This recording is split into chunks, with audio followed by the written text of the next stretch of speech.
Transformation spontanée dans les piles. Paragraphe 1. Constitution et fonctionnement d'une pile. 1.1. Constitution d'une pile. La pile que nous allons étudier est constituée de deux demi-piles. La première demi-pile est constituée d'une lame en cuivre plongée partiellement dans une solution de sulfate de cuivre. Donc, le métal cuivre plongé dans une solution qui contient les ions cuivre 2, Cu2+. La deuxième demi-pile est constituée d'une lame de zinc, Zn, plongée dans une solution de sulfate de zinc. C'est une solution qui contient les ions sulfate et les ions Zn2+. Donc, on a une lame du métal zinc plongée dans une solution qui contient les ions Zn2+. Les deux demi-piles sont liées par ce qu'on appelle un pont salin ou encore un pont électrolytique. Ce pont salin, il est constitué d'un tube en verre qui est rempli d'un gel d'une solution électrolytique. Par exemple, une solution de nitrate d'ammonium qui contient les ions NH4+, et les ions nitrate NO3-. Notons que les ions peuvent se déplacer librement dans le gel qui est contenu dans le tube. Donc, l'ensemble constitué par une plaque de métal M plongée dans une solution contenant des cations Mn+, par exemple Zn, la plaque du zinc Zn, est plongée dans une solution qui contient des ions Zn2+. En général, métal M et le cation c'est Mn+. Dans le cas du zinc, le N est égal à 2. Eh bien, l'ensemble constitué par la plaque et la solution est appelé demi-pile. Et la plaque est appelée électrode. Une pile est constituée par deux demi-piles reliées par un pont salin. Notre schéma, la demi-pile du cuivre par exemple, pour la constituer, on a un bécher, 1, 2 plaques de cuivre, 3 la solution de sulfate de cuivre qui contient les ions Cu2+ et les ions SO4 de moins, 4 c'est la plaque de zinc, et 5 c'est la solution de sulfate de zinc qui contient les ions Zn2+ et les ions SO4 de moins. Les deux demi-piles, c'est-à-dire les deux béchers, sont reliés par un pont salin ou encore un pont électrolytique. On a dit c'est un gel d'une solution électrolytique contenant par exemple les ions ammonium NH4+ et les ions nitrate NO3- qui peuvent se déplacer dans le gel. 7 c'est un fil de connexion et 8 c'est une pince métallique qui permet la connexion entre le fil et la plaque métallique qui constitue l'électrode de la demi-pile. Fonctionnement de la pile. On relie les deux électrodes, les deux demi-piles. On les relie par une branche constituée de fils de connexion d'un ampèremètre monté en série avec un interrupteur et un conducteur ohmique. Lorsqu'on ferme le circuit, en fermant l'interrupteur K, l'ampèremètre électronique indique une valeur positive. Lorsque l'ampèremètre indique une valeur positive, c'est qu'il y a un courant électrique qui entre par la borne A. Si l'ampèremètre indiquait une valeur négative, alors ça veut dire que le courant il entre par la borne COM. Dans notre cas, l'ampèremètre indique une valeur positive. C'est que le courant circule de la borne A vers la borne COM. Donc le sens du courant est celui-là, soit l'intensité du courant. Donc on a un courant électrique dont le sens conventionnel est indiqué par la flèche rouge. Or, dans un fil métallique, quelle est la nature des porteurs de charge? L'année précédente, on a vu que dans les fils métalliques, les porteurs de charge qui circulent sont les électrons. Et les électrons circulent dans le sens contraire du sens conventionnel du courant. Donc, le sens du déplacement des électrons est ce sens.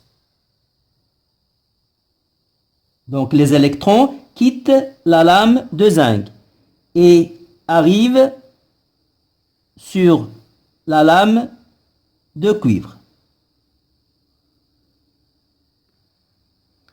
Le circuit est un siège d'un courant électrique. Ça veut dire qu'il est fermé. Les deux demi-piles sont liées par un pont électrolytique. Donc le courant, le sens du courant est celui-là. Donc dans le pont électrolytique, le sens du courant est celui-là. Donc le courant sort de la lame de cuivre et va vers la lame de zinc et après elle traverse le pont électrolytique pour avoir un circuit fermé. Or, dans le pont électrolytique, quels sont les porteurs de charge? Le pont électrolytique est constitué, on a dit, d'un gel d'une solution ionique. Or, dans une solution ionique, il n'y a pas d'électrons libres. Les porteurs de charge qui peuvent se déplacer sont les ions. Les ions positifs se déplacent dans le même sens que le sens conventionnel, dans ce sens, et les ions négatifs se déplacent dans le sens contraire. Donc, le rôle du pont électrolytique, c'est fermer le circuit électrique et permettre le déplacement des porteurs de charge. Donc, on note les observations. Quand on ferme le circuit, l'ampèremètre électronique affiche une valeur positive. Donc, il est traversé par un courant électrique qui entre par la borne A. Remarque, si l'ampèremètre affiche une valeur négative, c'est que le courant entre par la borne COM. Mais ce n'est pas le cas dans le cas de cette pile. On a vu au tronc commun que pour avoir un courant électrique dans un circuit, il faut un générateur. Dans notre cas, le courant sort par la plaque de cuivre et va vers la plaque de zinc. Donc l'ensemble constitué par les deux demi-piles et relié par le pont électrolytique constitue un générateur. C'est une pile. La borne positive est celle par laquelle sort le courant, c'est la lame de cuivre. On note plus. Et la borne négative, c'est la lame de zinc. Après une demi-heure de fonctionnement de la pile, on observe sur la lame de cuivre un dépôt métallique rouge. Les deux demi-piles, on a dit, constituent un générateur dont le pôle positif est la lame de cuivre et le pôle négatif est la lame de zinc. Maintenant, on va essayer d'interpréter ces observations. Donc, petit b, interprétation.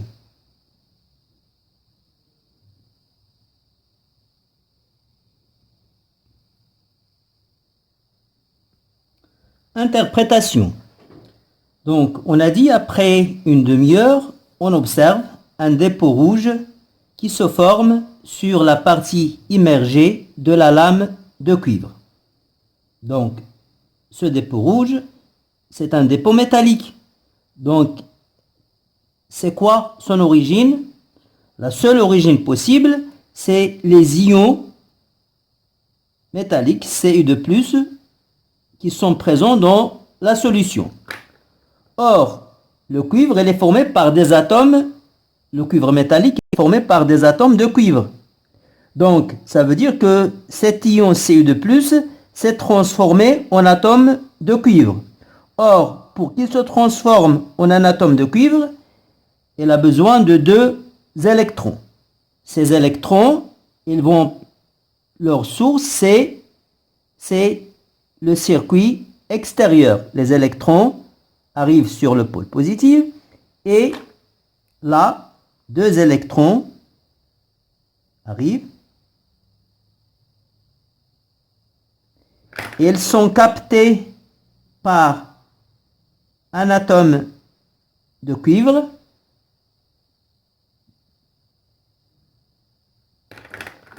qui se transforme par un ion de cuivre Cu2+, pour se transformer en un atome Cu qui se dépose, Cu solide. Donc, un ion Cu2+, à queue, reçoit 2 électrons du circuit extérieur pour se transformer en Cu.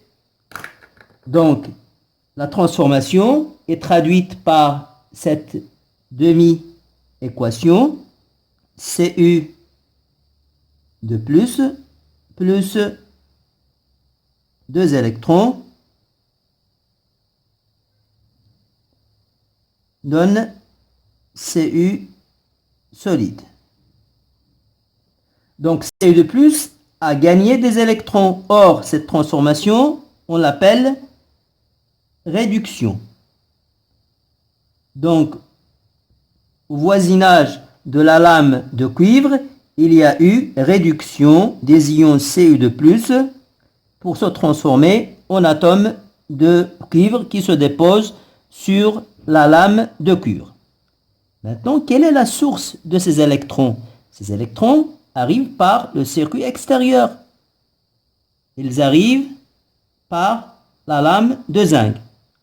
Or, si on laisse le circuit, la pile fonctionner pendant une durée assez suffisante, on peut remarquer que la lame de zinc subit une corrosion. Ça veut dire que le zinc disparaît. Eh bien, l'interprétation, c'est que le zinc, Zn, qui constitue les atomes de zinc, vont se transformer en Zn, en ion Zn de plus. Et pour cela, Zn, pour qu'il se transforme en Zn de plus, il va perdre 2 électrons qui vont passer par le circuit extérieur et rejoindre la lame de cuivre pour qu'il soit ensuite capté par Cu2+, pour se transformer en Cu. Donc, au niveau de la lame de zinc, Zn solide s'est transformé en Zn de plus à queue en cédant 2 électrons. Donc, au voisinage de la lame de zinc, c'est-à-dire au voisinage du pôle négatif, on a une perte d'électrons, c'est une Oxydation. La lame de cuivre est appelée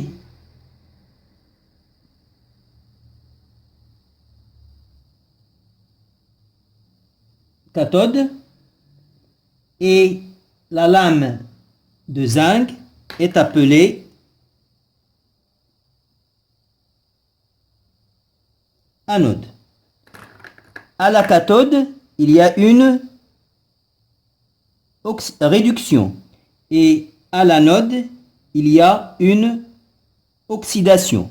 Pour s'en souvenir, on va noter, on va écrire réduction. Là, qu'est-ce qu'il y a? Il y a réduction.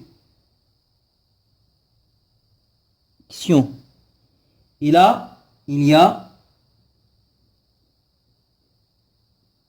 oxydation.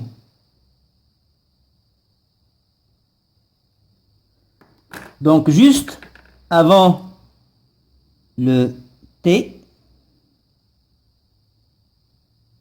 on a un C. Et là, avant le T, on a un A. Donc, C, cathode. Et la oxydation, elle a lieu au voisinage de l'anode. Donc, la borne positive, la lame de cuivre, c'est la cathode. Et la lame de zinc, c'est l'anode. Donc, l'interprétation, on a dit, au voisinage de l'anode, la lame de zinc, Zn s'oxyde et donne Zn de plus 2 électrons. Remarquez qu'on a la conservation des atomes, Zn, Zn. Et on a la conservation de la charge électrique, 0 plus 2 moins 2, c'est 0. À la cathode, il y a réduction. Cu de plus 2 électrons donne Cu. Remarquez de même que là on a un Cu, un Cu. Donc conservation des atomes. 2 plus moins 2, 0. Là on a 0. Donc il y a conservation de la charge électrique. L'équation globale de la transformation, il suffit de faire la somme des deux demi-équations. Là on peut faire la somme directe puisqu'on a ici 2 électrons cédés et 2 électrons captés. Donc on n'aura pas à multiplier par des coefficients. On fait directement la somme des deux demi-équations membre à membre. Donc j'aurai Zn solide plus Cu de plus à que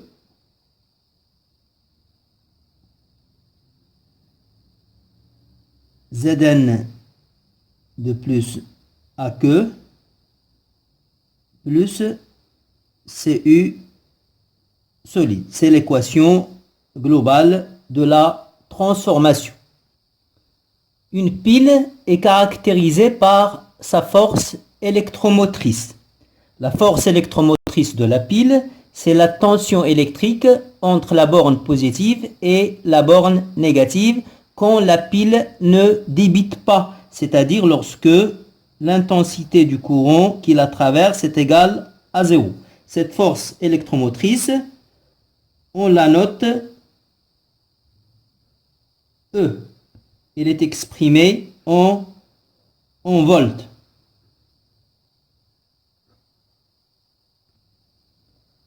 Un 4, le schéma conventionnel de la pile. On représente la pile par un schéma conventionnel qui rend compte de l'enchaînement des espèces chimiques qui constituent la pile. Donc, on a une lame de zinc solide. On met un trait comme ça, vertical, qui plonge dans une solution contenant des ions Zn de plus, à que, dans lequel plonge un pont électrolytique qu'on représente avec deux traits discontinus. L'autre bout du pont électrolytique plonge dans la solution qui contient des ions Cu2+, et dans laquelle est immergée partiellement une lame de cuivre. La lame de cuivre constitue le pôle positif de la pile et la lame de zinc constitue le pôle négatif de la pile. Il faut respecter cet ordre. Toujours la borne négative à gauche. Zn, tiré, entrée, les ions métalliques, le pont électrolytique, l'autre solution très verticale et le symbole du métal qui constitue l'autre électrode et le signe du pôle, c'est le signe positif. Toujours le pôle positif à droite et le pôle négatif à gauche. 2. Évolution spontanée d'une pile. Lorsque la pile fonctionne, l'équation de la réaction qui a lieu est caractérisée par son quotient de réaction, QR, qui est égal à la concentration des ions Zn2+, sur la concentration des ions Cu2+, puisque l'activité de Zn est égale à 1 et celle de Cu aussi est égale à 1. Au cours de la réaction, QR évolue pour arriver à la valeur, pour atteindre la valeur de K. Et lors de l'évolution spontanée, QR tend vers la valeur de la constante d'équilibre. La constante d'équilibre K, c'est QR à l'équilibre. C'est Zn de plus, concentration de Zn de plus à l'équilibre, sur la concentration de Cu de plus à l'équilibre. Cette constante K, c'est une constante qui caractérise cette équation. Puisque la pile fonctionne spontanément, donc, au cours du fonctionnement, QR varie pour atteindre la valeur de K. Et la pile sera usée lorsque QR va atteindre la valeur de K, lorsque QR est égal à K, ou quand l'un des réactifs est totalement épuisé. Donc, lorsque la pile débite, elle est hors équilibre et QR tend vers K. Une pile est usée quand QR est égal à K, ou encore quand l'un des réactifs est totalement consommé.